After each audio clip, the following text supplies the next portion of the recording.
I don't. James, I was think in it's Baltimore. I was in Baltimore. I Mm. believe it was Scott. You still watching? Was that Baltimore? I think I was in Baltimore, and Daughters are playing around upstairs loud. and Oh god. and Mark Henry came in, and what had happened is Scott Wilder said, "Listen, I want you to do the big event in New York." I'm like, "Oh, all right, thanks, Scott." I'm like, "Oh, Scott, I don't know." He's like, "No, Mario, I want you to do the big event in New York." So he goes, Taker's going to be there. Oh yeah, I remember the one he did. I was at that one. Yeah. Okay. So Scott's got balls. You know what? I've seen the guy in a couple situations. He just doesn't care. He doesn't. He's guy's got balls. So he goes, "Come on, let's go."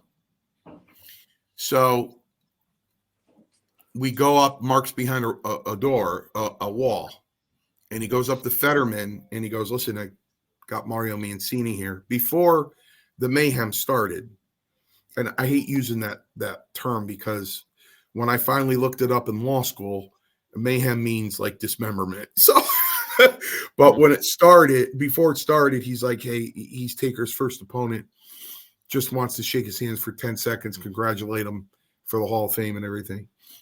1 second. So we're standing there about 15 minutes because, line's starting to form. "Do you mind if you come back when it?" Yeah, Scott goes, "Totally understand." Go back to my table, my autographs. A few hours later, Scott goes, "It's slowing down now for Taker. Let's go back up there." Well, long story short, I didn't get the respect. Yeah. I didn't get the respect. And I was hot. So I went on the podcast and I mentioned how much he was getting for that appearance. And it got back to Mark Henry. And at first, I was like, Mark Henry loved me because a fan came up to me in Rhode Island at a convention and he opened up his encyclopedia and I saw my signature there. And I go, "Bro, I already signed your encyclopedia." He goes, No, Mario, look. Because I'm right next to Mark Henry. He goes, "Look, I got Mark Henry." I said, "Oh, okay, good." He goes, No. When I opened up the book for him to sign it, he looked at your signature and went, "You really saw Mario Mancini?" And he went, "Yeah, it was in Rhode Island." He went, "Man, I would love to meet him."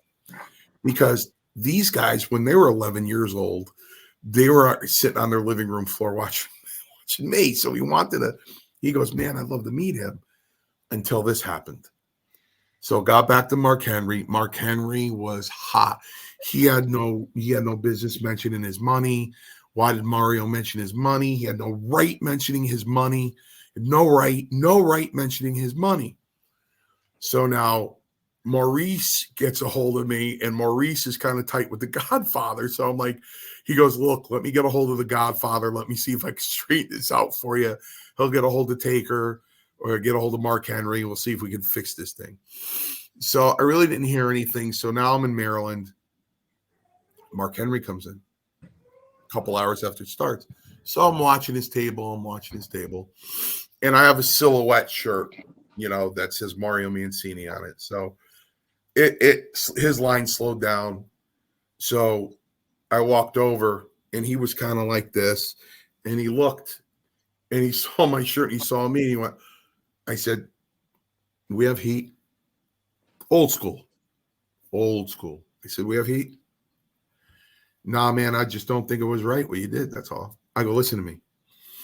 If I was working you WrestleMania and you told me your payday and I repeated it, I got a big receipt coming. You have every right to hate me for the rest of your life, get me in the ring and beat the shit out of me. This was outside the wrestling business." I go, "You want me to look up what The Rock got for his last movie? You can look that up right here. Am I going to get heat for that if I say it? It's all here. It's all right here." "No, man, I don't agree." I go, That's the way I see it. We just agree to disagree and move on, like I said earlier. And he said, let's do this. You're from a different era of the business than I am. Things were different when you were in, and things were different when I'm in. Let's just agree on that. Mm-hmm. And we shook hands, and I hugged him. And then Roma came over, and he looked at Mark Henry, and he goes, I have to kick the shit out of anybody here, do I? And Mark Henry went, Paul Roma, and everything was good. And I went back to my table, and Roma's supposed to be sitting next to me. So I look at my brother Kevin that's sitting next to me there, and I go, where's Roma? He goes, oh, he's holding court over there with Mark Henry and a couple other guys. They're around Roma. Roma's in a circle, and his hands are going crazy, telling all these stories and everything. But, you know, he's probably still pissed at me. But, you know what? I said, listen, I was disrespected. And to this day, nobody will tell me any different that Taker made his Hall of Fame speech. And he went through this big part of his Hall of Fame speech about respect. Do you remember that? Then shortly after, he's talked about the first night in the WWF, the WWE in Rochester, and that he had to take it to, he goes, at a squash match. He goes, oh, excuse me, enhancement talent. And I'm sitting in my recliner going, this guy just had a 10-minute conversation about respect. And he just disrespected jobbers.